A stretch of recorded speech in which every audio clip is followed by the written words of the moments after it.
Okay, so I had made a video, but my hair was so bad. My hair, I don't know what I had done, so I had to comb my hair. And it's about the future of the country and what I think we're going to get with Joe Biden. And I'm running with a Joe Biden and the president here because I'm philosophizing and I'm not a soothsayer on what's going to happen. I'm just going with the idea. Okay. So Joe Biden gets in there. What is Joe Biden? Joe Biden represents to me like big banks and also big China, kind of. Like he has like business deals and everything going on with China when he's a politician, and he's always been a big banks guy. And what did we get with him? Well, we got like do you remember the mortgage lending crisis of 2008 and the temporary asset relief program and all the huge too big to fail businesses got bailed out big time, but the American people didn't get anything, right? So I also, Joe Biden also kind of represents like kind of expansion of wars, almost like the Syrian conflict and ISIS and all that. And I'm just saying that he doesn't have like the Democrats don't have a good candidate in there as far as what they've always traditionally represented. They always traditionally represented. They didn't represent the big banks. They wanted the little guy to get looked at and taken care of. You know, would they didn't like wars. They didn't want foreign wars. They were big on like journalistic integrity and freedom of speech, that kind of thing. To where Joe Biden kind of represents the failure of that with Obama. I mean, and on the one hand, the media though always portrayed Obama as doing well.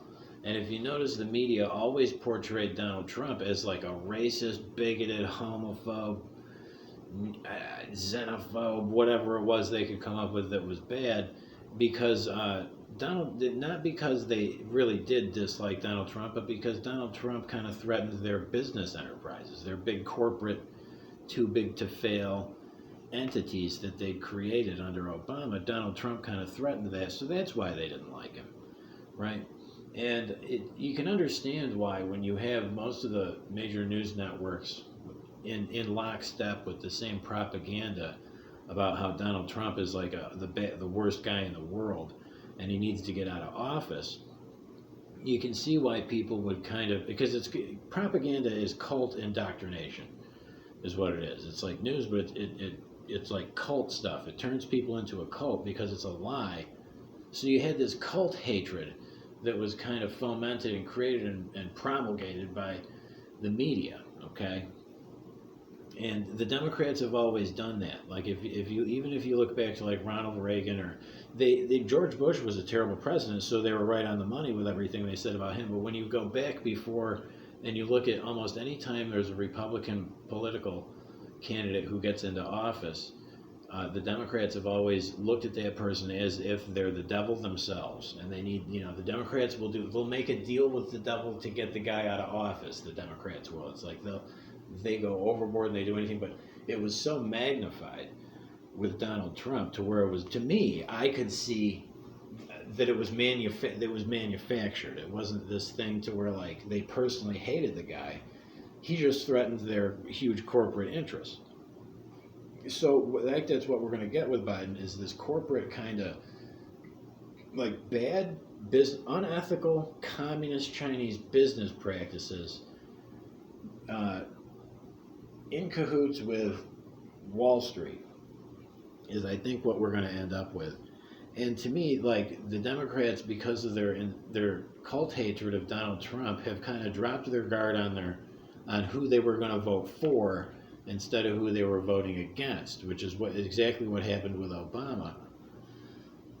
And what we ended up with is somebody who doesn't represent real Democrat ideals, right?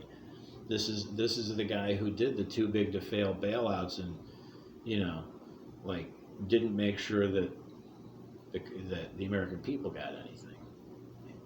Expanded wars in the Middle East.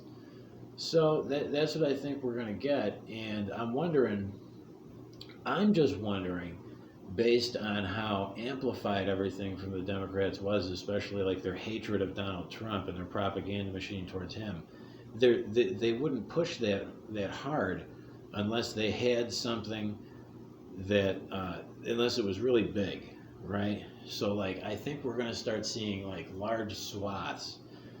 You know, when you hear Kamala Harris and Joe Biden say that they have like one EO to undo all the other EO executive orders, um, you know, in one's pen swoop to undo everything. It's kind of like, well, now I think because the Democrats have dropped their guard on who they were going to vote for, they only knew who they were going to vote against.